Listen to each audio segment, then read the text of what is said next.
और चलिए अब रुक कर लेते हैं खबरों का, जहां मध्य प्रदेश विधानसभा में अपनी पार्टी का विरोध कर रहे सरकार का साथ देने वाले बीजेपी के 2 विधायक नारायण त्रिपाठी और शरद कोल की सदस्यता रद्द हो सकती है या बीजेपी के विहिप जारी न करने की वजह से उनकी सदस्यता बच पाएगी।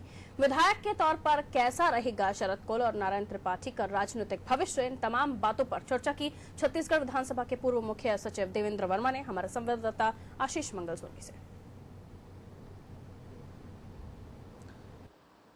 एक दिन पहले मध्य प्रदेश विधानसभा में जो कुछ भी घटनाक्रम हुआ उसमें क्या 2 विधायकों की सदस्यता जाएगी या किस तरह से अब पूरा मामला होगा, क्योंकि बीजेपी के 2 विधायक कांग्रेस को समर्थन कर चुके हैं। इस पूरे ही मामले पर बात करने के लिए हमारे साथ मौजूद है छत्तीसगढ़ विधानसभा के पूर्व प्रमुख सचिव देवेंद्र वर्मा जी। हम उन्हीं से बात करते हैं। सर, ये जिस तरीके से विधानसभा में घटनाक्रम हुआ, क्या लगता है आपको सदन नियमों और प्रक्रियाओं से चलता है, अब 2 विधायक उनकी सदस्यता जाएगी या बची रहेगी? देखिए, जहां तक सदस्यता जाने का प्रश्न है, संविधान के 10वें शेड्यूल में सारे प्रावधान है और उसके अंतर्गत नियम बनाए गए हैं। जब उन नियमों के अंतर्गत कोई आवेदन दल बदल करने संबंधी अध्यक्ष के पास में आएगा, तभी उन्होंने दल बदला है या नहीं बदला है या एंटी डिफेक्शन उनके ऊपर लागू होता है अथवा नहीं होता है, उसके ऊपर गंभीरता से विचार विमर्श होगा और तभी कुछ कहा जा सकता है कि उनकी सदस्यता जाएगी अथवा नहीं जाएगी।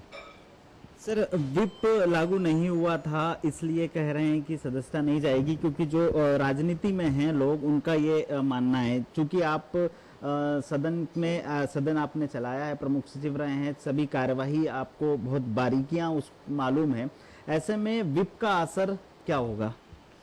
देखिए, यदि विप जारी नहीं हुआ है तो फिर एंटी डिफेक्शन में है कि यदि विप का उल्लंघन करे और राजनीतिक दल उस उल्लंघन को 15 दिवस की अवधि में माफ न कर दे तो विप के उल्लंघन के आधार के ऊपर एंटी डिफेक्शन लॉ के अंतर्गत आवेदन प्राप्त होने के ऊपर सदस्यता जा सकती है। लेकिन वर्तमान केस में तो जैसा कि समाचार पत्रों से ज्ञात हुआ है, भारतीय जनता पार्टी ने किसी प्रकार की विप जारी नहीं की थी, इसलिए सदस्यों को ये स्वतंत्रता थी कि वो मतदान करें अथवा नहीं करें, या करें तो किसके पक्ष में करें, किसके नहीं पक्ष में नहीं करें, ये इसलिए वे स्वतंत्र थे। तो ऐसी स्थिति में विप के आधार पर तो उनका सदस्यता जाने का प्रश्न नहीं है। लेकिन एक बात और आ रही है कि दल बदल कानून को लेकर, जैसा आपने जिक्र किया कि भले ही पार्टी की सदस्यता नहीं ली हो, लेकिन रीति नीति से प्रभावित हो, विचारधारा से प्रभावित हो, या ऐसे कोई काम लगे कि वो पार्टी मतलब विपक्षी दल से कर रहा है, तो क्या ऐसे में भी कार्रवाई हो सकती है? आशीष जी, सही कहा आपने। जब अपनी व्यक्तिगत बात यहाँ पर हो रही थी इसके पहले, तो मैंने आपको इसकी बहुत से बारीकियां बताई थी। उस बारीकियों में ये भी है कि एंटी डिफेक्शन लॉ में लिखा है कि if member joins another party या किसी दूसरे दल में सम्मिलित हो जाता है। अब ये सम्मिलित की जो विवेचना है, ये सम्मिलित की विवेचना बहुत महत्वपूर्ण है।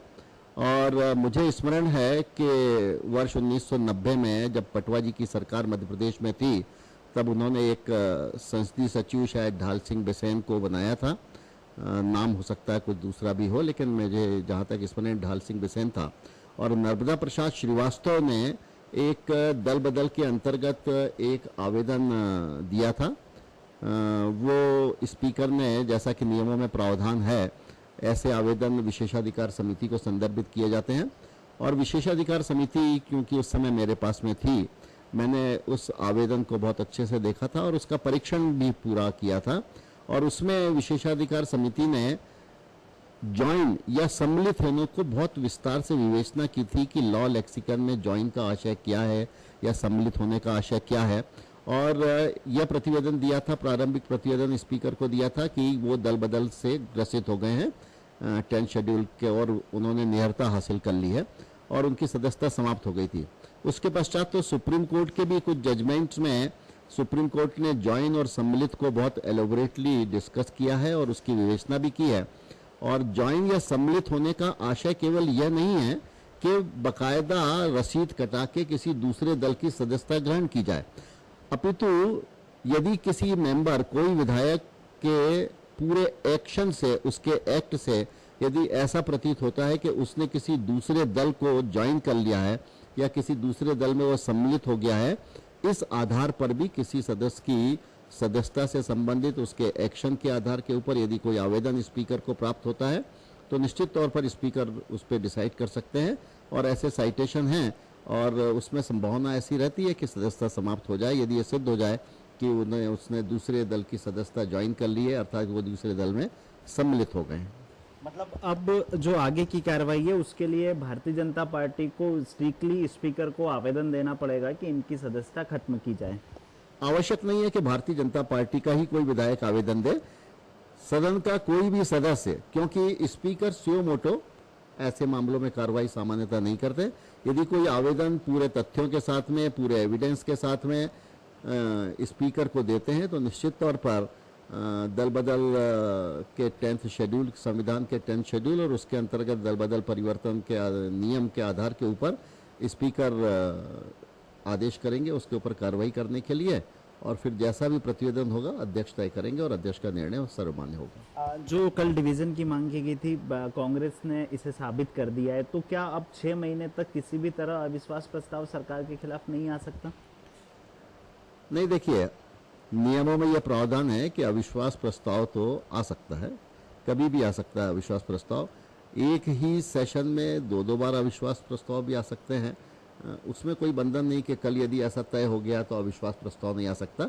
उसके लिए तो यदि आप नियम देखेंगे तो नियमों में लिखा हुआ है कि अविश्वास प्रस्ताव कितनी बार दिए जा सकते हैं, कैसे दिए जा सकते हैं, तो वो एक बहुत रिटर्न वो है, उसको यदि संदर्भित करेंगे तो आपको स्थिति ज्ञात हो जाएगी। ये थे देवेंद्र वर्मा जी, छत्तीसगढ़ विधानसभा के प्रमुख सचिव रह चुके हैं। साफ तौर पर कहा कि विप जारी नहीं हुआ था, इसलिए हो सकता है कि विधायकों की सदस्यता नहीं जाए, लेकिन इस तरह से नियम नहीं है। बीजेपी या सदन का कोई भी विधायक स्पीकर को इस तरह से आवेदन देता है तो उस पर भी कार्रवाई की जा सकती है। कैमरा पर्सन इरफान के साथ आशीष मंगल, सोनी, अनादि टीवी, भोपाल।